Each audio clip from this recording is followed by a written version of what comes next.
job post where the applicant doesn't have a clue as to what they are going to be doing.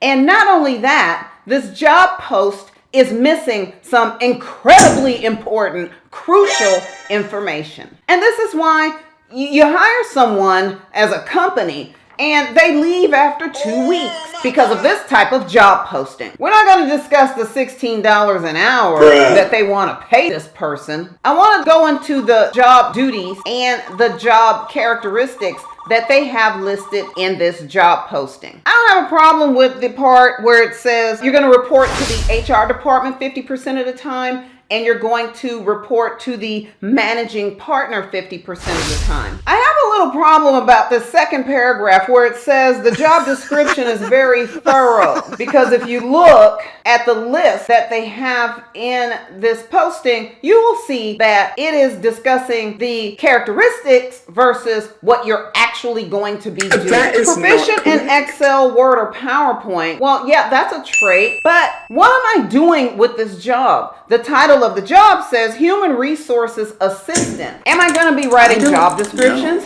Am I going to be doing preliminary interviews? Am I going to be setting up for interviews? I think that information should have been put in a bullet point, because if you look at the third paragraph, they're talking about who you're going to be in contact with. Excellent communication skills, that's a skill set, not a job task. You're going to be in contact with local political figures. Why? Able to follow instructions and pay attention. Again, character traits. Must be personable and confident. Character trait. Lastly, be able to receive instructions from multiple sources. Character traits. So what am I doing? Tell me, what am I doing? It says I need to be proficient in Excel and PowerPoint. Am I going to be doing presentations? Am I going to be doing spreadsheets? And if so, what are they? And I got another problem.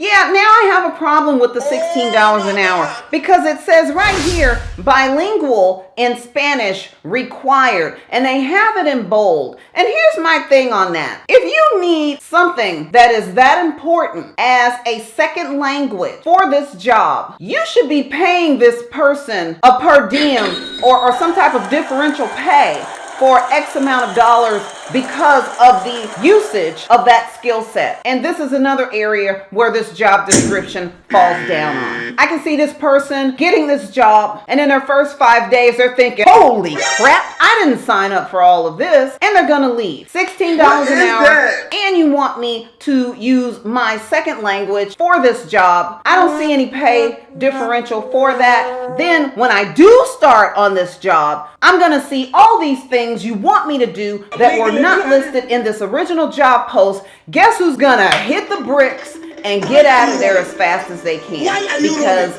you're not paying enough for what this person's gonna go through. Understand what a job trait is versus what tasks should be listed in the job description.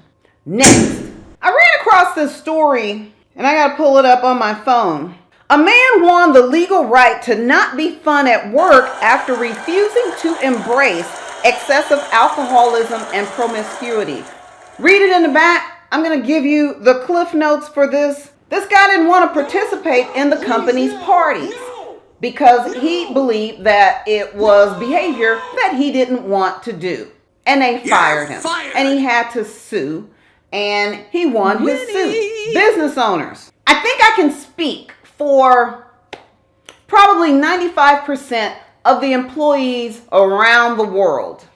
They don't want to go to your parties. They don't want to go to your functions. They go because you're going to lure them with, well, if you come to the party, you will get your Christmas bonus. Or if you come to the party, we will have a present. They will go for that. They're not going to go because they like you. People take jobs because they need a paycheck. And there are a lot of people who like their job. But there are many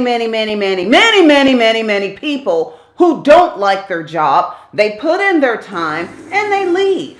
And that's all you can expect of them. So when you try to force people to go to these parties and have fun and drink alcohol and do whatever goes on in those parties, that leaves a bad taste in the employee's mouth. This guy sued, he won. If you're going to fire someone because they don't want to play nice or attend a company function, you can look forward to this story being a precedent for future lawsuits. If you don't want to get sued because your employees don't want to come to your parties, don't force your parties on your employees. If you're going to give them a present, give them a present. If you're going to give them anything, give it to them. Not force them to attend functions that they don't want. Because a lot of people work 40, 50 hours at these jobs. For you to make them stay even longer to be with you, that's just your personal ego. I'm saying that on behalf of employees that don't want to go to company functions. They don't want to go. So if you're going to fire them for something